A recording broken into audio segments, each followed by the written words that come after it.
Hello guys and welcome back to the YouTube channel. आज हम बात करेंगे आने वाले hyundai के नई आईपीओ के बारे में, जो कि है करीब 27,800 करोड़ के आसपास का। ये कुछ इशू आने वाला है। ठीक है, तो कंपनी के क्या फंडामेंटल्स रहेंगे, कंपनी कौन से मतलब कहाँ पे अपने आप को पोजीशन करती है, ठीक है, इसके बारे में हम लोग जानकारी लेंगे। तो hyundai इंडिया को अगर हम लोग सीधे अगर हम लोग कंपेयर करते हैं स्टार्टिंग में ही, अगर हम लोग लेट से मारुति सुजुकी इंडिया के साथ कंपेयर करते हैं, जो कि सबसे बड़ा कॉम्पिटिटर है।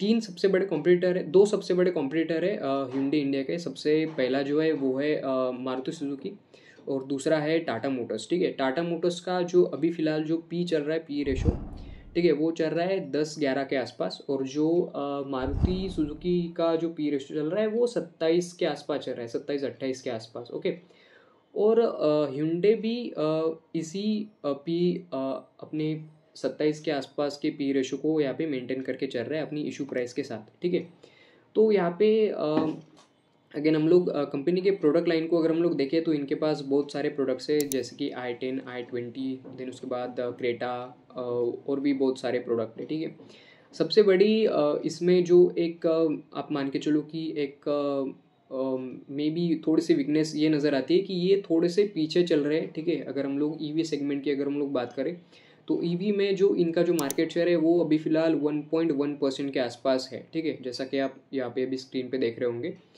तो 1.1% के मार्केट शेयर के साथ ये अभी ईवी मार्केट में अपने आप को एडजस्ट करने की या फिर इनके नए मॉडल लॉन्च करने की यहाँ पे कोशिश कर रही है, जो कि अगेन एक अपॉर्चुनिटी भी बन के हमें दिखती है आने वाले समय में। ठीक है, तो इनका जो मार्केट कैपिटलाइजेशन होने वाला है वो करीब इनकी जो पेरेंट कंपनी है, that is Hyundai motor Corp, Hyundai motor Corp, उनके उनसे भी ज़्यादा होने वाला है। ठीक है, और इस आईपीओ की और एक हाईलाइट ये भी बताई जा रही है कि, वेट अ सेकेंड, हाँ, इस आईपीओ की अगेन एक हाईलाइट ये भी है कि यहाँ के मतलब पेरेंट कंपनी अपने शेयर्स को सेल कर रही है। हालांकि वो उतने ज़्यादा सेल नहीं कर रहे, बट फिर भी वो एक अच्छी खासी क्वांटिटी में अपने शेयर्स को यहाँ पे सेल कर रहे हैं। ठीक है, आईपीओ से पैसे जुटाने का इनका सबसे पहला जो रीज़न है वो है कि इनके जो दो प्लांट्स है अभी वो चेन्नई में ही है, दोनों बड़े प्लांट्स है। ठीक है, तो ये डाइवर्ट करना चाहते हैं अपनी प्रोडक्शन लाइन को, जहाँ पे मे बी ये अपने ईवी के प्रोडक्शन पे काम करेंगे। तो एक प्लांट होगा तमिलनाडु में इनका,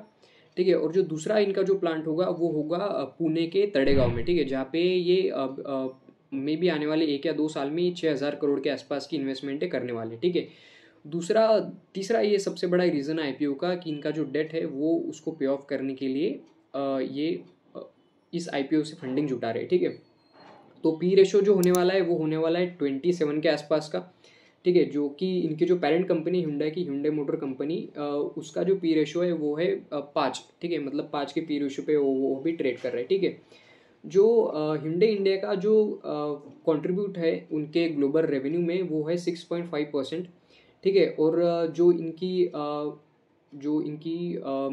पेरेंट कंपनी है उसका जो कंट्रीब्यूशन है वो है 8%। ठीक है, इनकी ग्लोबल प्रॉफिटेबिलिटी में। ठीक है, तो ये सबसे यहाँ पे बड़ी बात है। ओके, तो आने वाली ईवी डिमांड को ये जो कंपेयर करने वाली इनके जो मैनेजिंग डायरेक्टर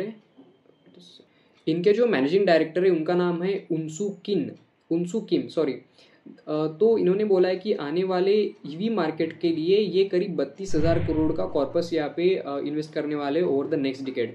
ठीक है, जो कि होगा इनका अगेन पुणे प्लांट में। रीजन के बारे में अगर हम लोग अगर बात करें Hyundai इंडिया की बाकी कंपनियों से, तो इनकी जो Hyundai इंडिया की दूसरी सबसे बड़ी कंपनी है आफ्टर द मारुति सुजुकी, और तीसरी जो सबसे बड़ी कंपनी है इन टर्म्स ऑफ सेल और प्रोडक्शन में भी वो है टाटा मोटर्स। ठीक है, बट अभी फ़िलहाल टाटा मोटर्स थोड़ी सी आपको कम वैल्यूएशन पे आपको ट्रेड करती हुई मिलेगी एज़ कम्पेयर टू मारुति और upcoming Hyundai Motors, right.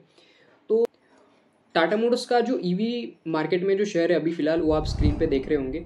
Company के फाइनेंशियल्स की अगर हम लोग बात करें तो कंपनी के जो पिछले साल के जो प्रॉफिट्स थे वो थे करीब 60,000 के आसपास, 60,000 करोड़ के आसपास। ठीक है, उसके पहले थे 47,000 करोड़ के आसपास। ठीक है, अभी और कंपनी का जो प्रॉफिट है वो है 4,700 करोड़ के आसपास। पिछले साल वो शायद ओके, पिछले साल वो था 2,900 करोड़। ठीक है, मतलब 3,000 करोड़ आप मान के चलो।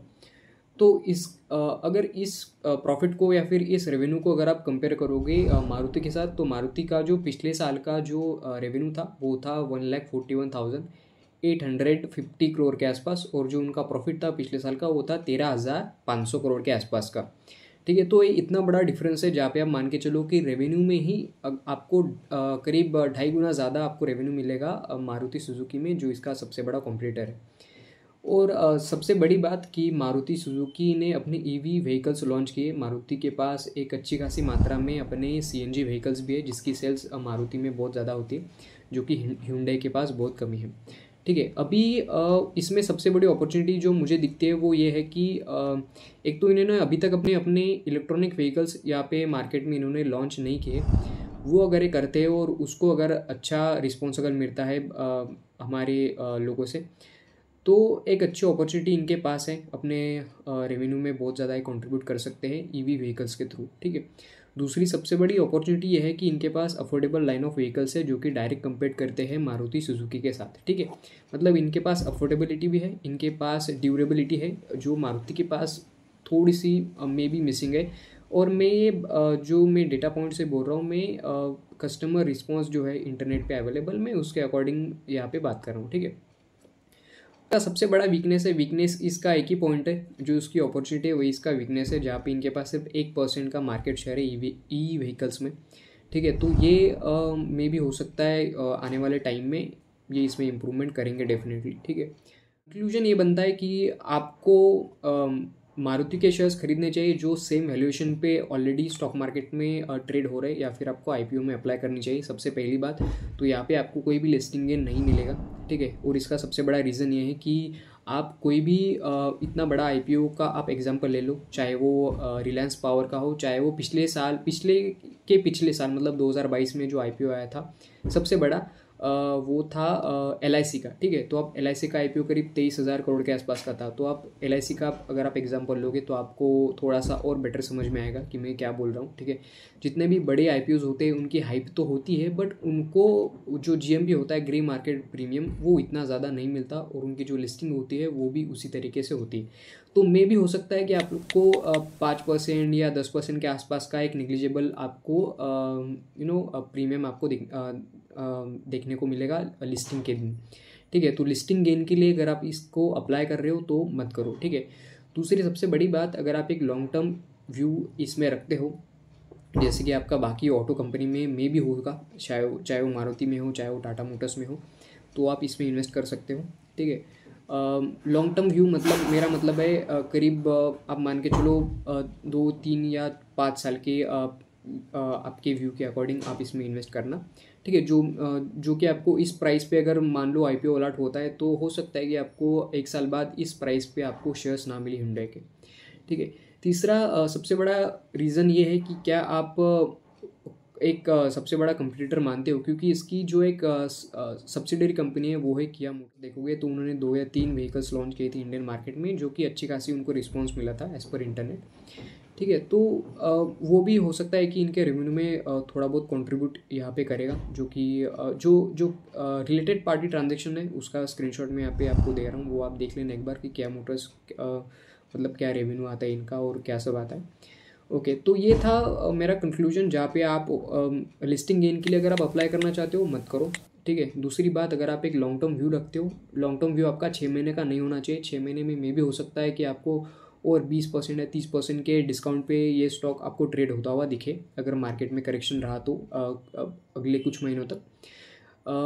तीसरी सबसे बड़ी बात कि आपका जो व्यू पॉइंट होना चाहिए वो होना चाहिए मे बी 2 साल या फिर उससे ज़्यादा का, क्योंकि आई पर्सनली फील कि ये कंपनी जो है hyundai, ये सबसे बड़ा एक ऑल्टरनेट होगा अगर आप मारुति सुजुकी में आप इतनी बड़ी रैली अगर आप मिस कर चुके हो तो hyundai आपके लिए एक बेटर अपॉर्चुनिटी साबित होगा in terms of percentage of return आपके इन्वेस्टमेंट पे, कि जो रिटर्न आप अभी शायद हो सकता है मारुति में इन्वेस्ट करके आप जनरेट ना कर पाओ।